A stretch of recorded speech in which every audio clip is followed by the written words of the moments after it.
13th of July, 4:50 p.m. I'm sorry. I know that means little at this point, but I am. I tried. I think you would all agree that I tried to be true, to be strong, to be kind, to love, to be right, but I wasn't. And I know you knew this in each of your ways, and I am sorry. All is lost here except for soul and body, what's left of them, and a half day's rations. It's inexcusable, really. I know that now. How it could have taken so long to admit that, I'm not really sure. But it did. I fought till the end. I'm not sure what that is worth, but know that I did. I always hoped for more for you all. I will miss you. I'm sorry. That is the monologue at the beginning of the movie All Is Lost, starring Robert Redford. So far as I know, this is the only movie where there's only one actor in the entire thing. That's a spoiler alert, I'm sorry. If you have not seen this movie, it's phenomenal, and you need to see it.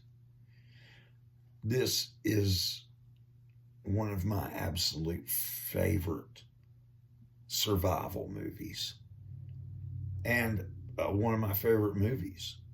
It's great. It follows the adventures of this man who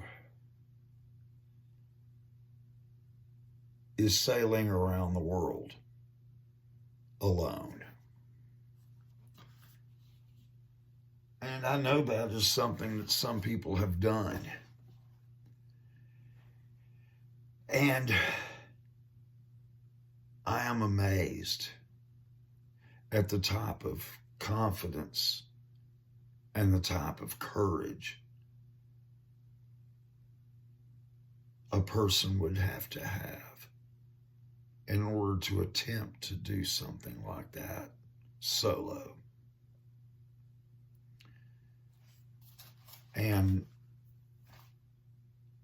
not only confidence in themselves, but in their ability to sail, in their preparation.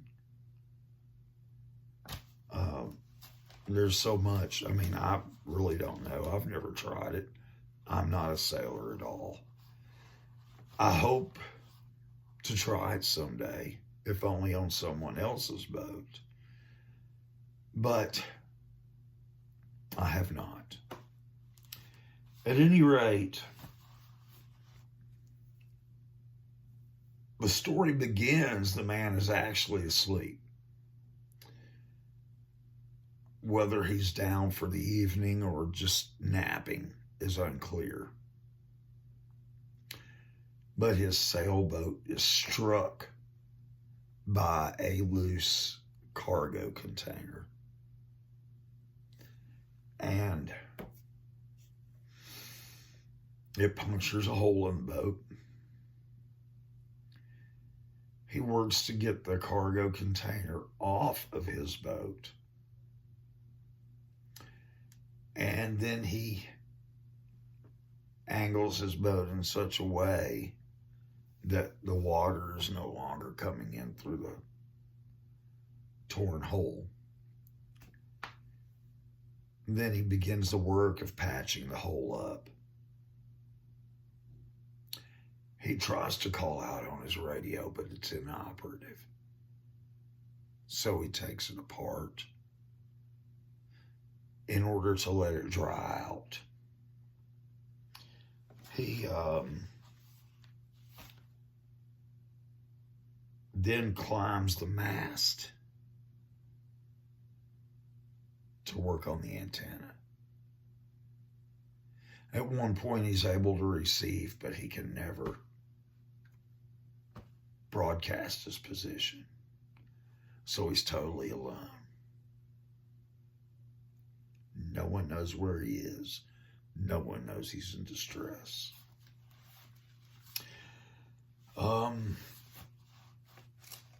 During a storm, he goes on deck to try to take care of something that needs to be done, and he's actually knocked into the sea. And at one point, this same storm causes his boat to roll over completely.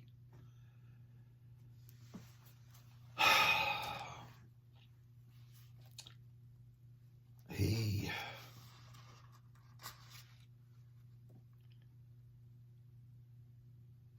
comes back inside and he slips and hits his head on a pipe and is knocked out. And when he wakes up, his boat is flooding. So he launches his life raft and takes what he can with him and puts it on the raft. And he winds up spending the night on the life raft. Now, at this point, it's still tethered to the boat.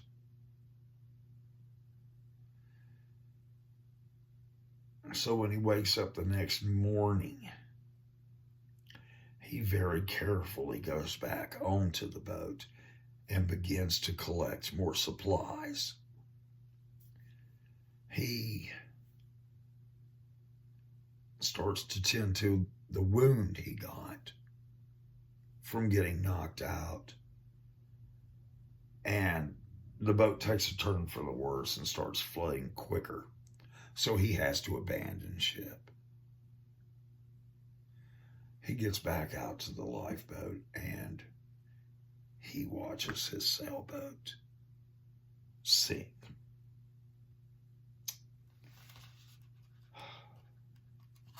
He goes through a lot of other things.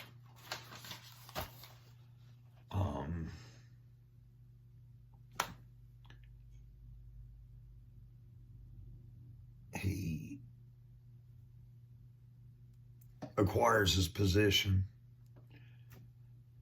with his tools. He realizes he's crossing a shipping lane. He's drifting across a shipping lane because it's a life raft. It has no power.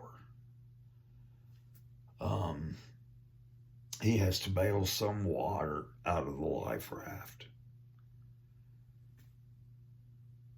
And during another storm, it actually rolls over. It capsizes. He has to go outside and right it.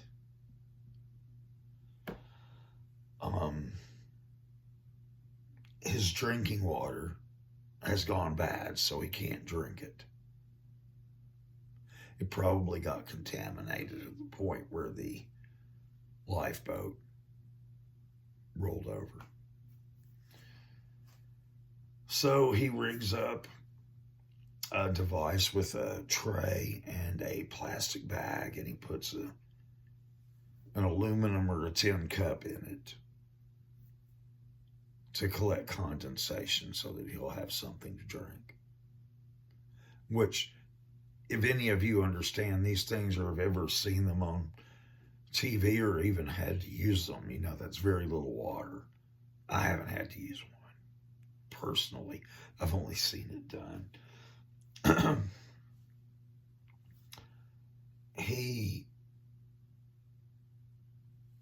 is passed by a cargo ship during the day. He lights a flare and he's trying to signal, but they don't see him.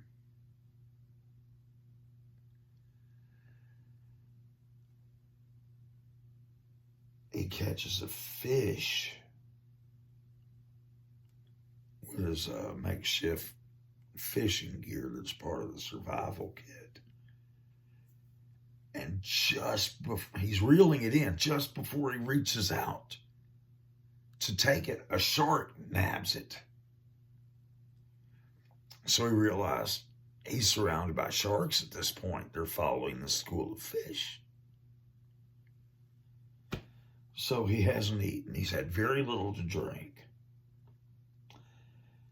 And that night he's passed by a second cargo ship. He fires flares at it, 2 of them, and they do not see him. They continue on their way.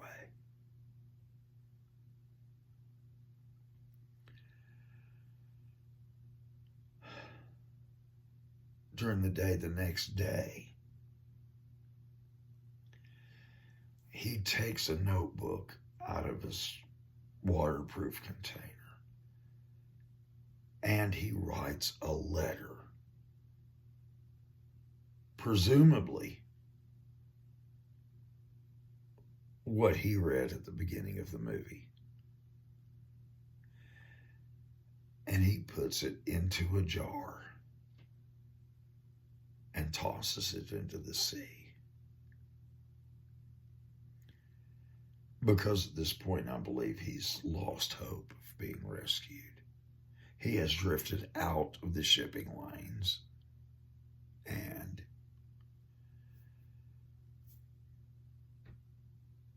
he just has no hope. He does wake up later in the night and sees the light of a boat.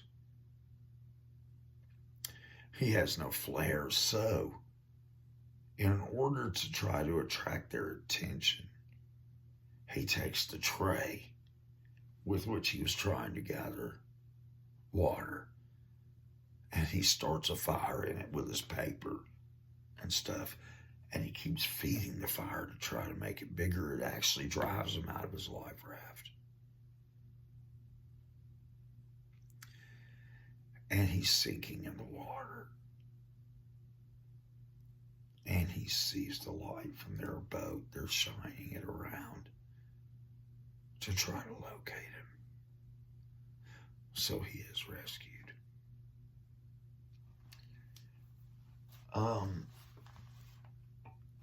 I think this is a great movie. I would like to say that if I was ever in a survival situation, I hope I could handle it as well as he did in this movie.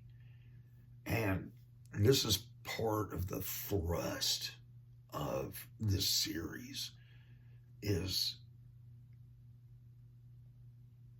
to take these fictional heroes, these fictional characters and situations, and highlight not only what's good about them, but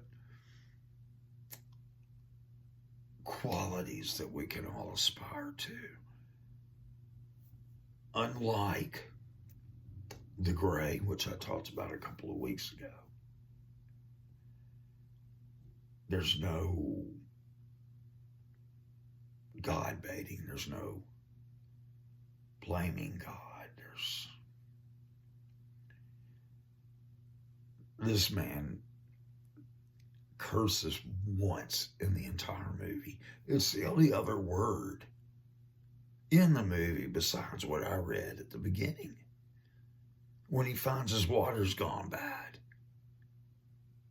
But that's it. And that is something that I aspire to, because I don't have that quality. Unfortunately, I lose my temper. And curse far too much. So that is something I need to work on in myself. And I want to say, too, that I believe this man was very introspective. I believe that he examined himself. And introspection and self-examination is necessary in this life.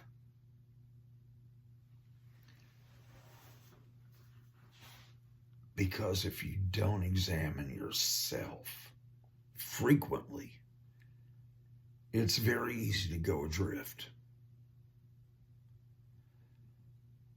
So, examine yourselves, be introspective,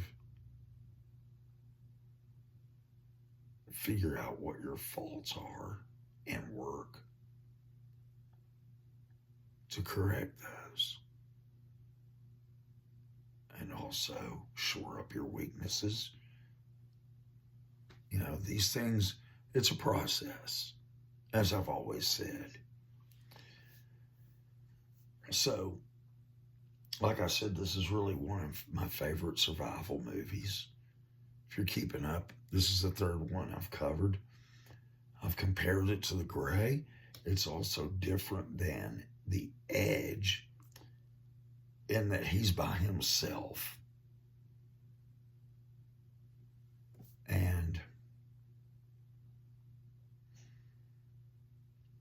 he does have to fight nature,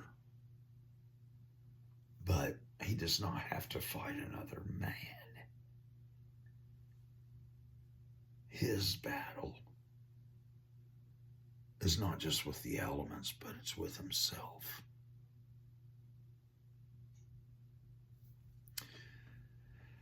So, I hope all of you enjoyed this. I want you to know I appreciate your time. And I hope you're getting something out of these videos.